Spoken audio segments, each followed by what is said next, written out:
Good morning and again back to my daily vlog. তো আজকে আমি আর আমার মা মিলে সকাল সকাল রেডি হয়ে নিয়েছি, কারণ আমার আজকে একটা ব্রাইডাল কাজ ছিল আর আমাদের নিতে এসেছিল আমার জাম্বু। হ্যাঁ, আজকে আমার জাম্বুর এই বোনের বিয়ে ছিল, তার জন্য আমাকে সাজাতে বলেছিল। তারপর ওখানে ময়নাগুড়িতে ফুল নিয়ে নিই, নেওয়ার পরে ভোটপাট্টের ওদিক দিয়ে আমরা যাচ্ছিলাম ওদের বাড়ি। আর এখানে একটা বাজারে আমরা দাঁড়িয়েছিলাম, জাম্বুর কিছু জিনিসপত্র নেওয়া বাকি ছিল বিয়ের জন্য। সেগুলি নিচ্ছিল ওখানে, কারণ ওদের বাড়ির থেকে বাজার অনেকটাই দূরে আসতে লাগে, তিস্তা নদী পার করে ওদের বাড়ি যেতে লাগে। আর এখানে ভিউগুলো ছিল খুবই সুন্দর রাস্তার। আর এই রাস্তাগুলো দিয়ে আমি ফার্স্ট যাচ্ছিলাম ওদের বাড়িতে, আর ওদের বাড়িতে অনেক দিন আগে গিয়েছিলাম আমি। আর এই দেখো কত বড় একটা জলের উপর দিয়ে বাইকটা নিয়ে যাবে, আমাদেরকে তো নামতেও দিচ্ছিল না এখান থেকে। আর এই রাস্তাগুলোতে বাইক চালানো যে কতটা ভয়ঙ্কর, এমনকি টোটোও চলে না এগুলোতে। এই দেখো কত ভয়ানক রাস্তা দিয়ে চলাফেরা করতে হয় এদের। আর এদের যেহেতু অভ্যেস, তাই কোনো প্রবলেম হচ্ছিল না, আমাদেরই ভয় লাগছিল ফার্স্ট টাইম হওয়ার জন্য। আর এখানে নৌকা দেখছিলাম, তারপর নৌকা পেয়েও গেলাম, নৌকাতে উঠে পড়লাম সবাই। আর এখানে জাম্বুর পিসির সাথেও দেখা হয়ে গেল নৌকার পাড়ে এসে। আর এখানে দেখো কত সুন্দর লাগছিল ভিউটা, নৌকার ভিউটা খুবই সুন্দর। আমার তো খুব ইচ্ছে করছিল ওই লোকটা যেখানে বসে আছে ওখানে বসার, কিন্তু যা ভয় লাগছিল কি আর বলবো।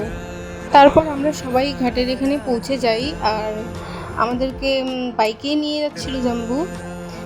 আর এইদিকে দেখো খুবই ভয় লাগছিল, কারণ এই একদম তিস্তা নদীর পাশ দিয়ে নিয়ে যাচ্ছিল, আর যেহেতু অনেক বড় জল ছিল, জাম্বুর পিসি হেঁটে হেঁটে যাচ্ছিল আর বলছিল যে ওদেরকে নামিয়ে দিয়ে আমাকে নিতে আসিস।